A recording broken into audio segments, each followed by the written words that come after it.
Well, let me first of all congratulate you to holding this second Expo for young aspiring journalists with the support of Deutsche Welle Academy, the Konrad Adenauer Foundation, and also support from our American friends.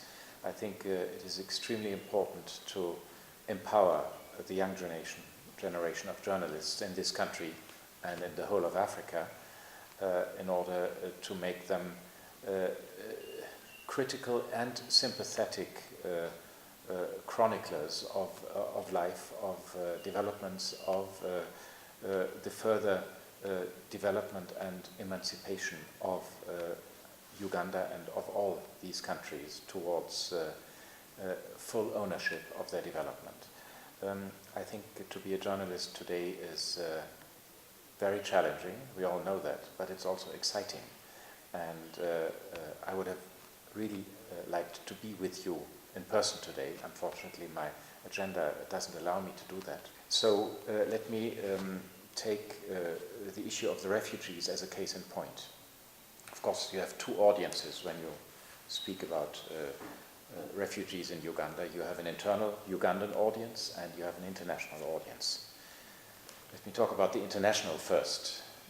Ever since your president invited donors and the Secretary General of the United Nations to a conference in June 2017 to raise their awareness for the enormous challenges Uganda was facing at that time and continues to face as being an island of stability in an ocean of instability.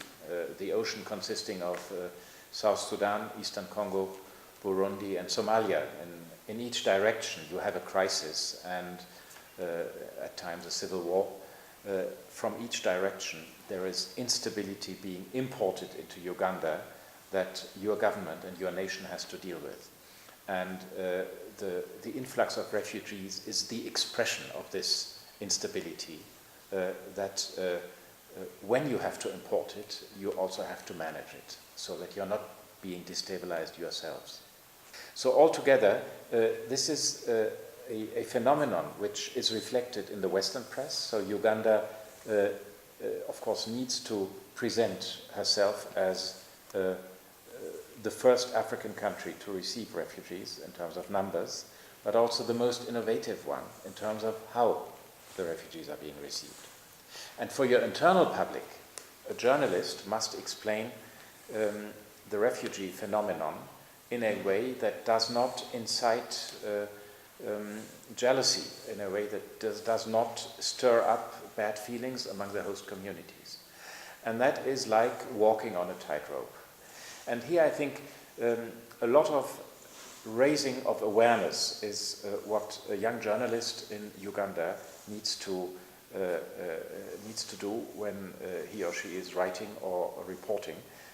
And if this conference can help in this respect to give them tools, improve their skills, improve their factual background, then I think we have already reached one of our main objectives.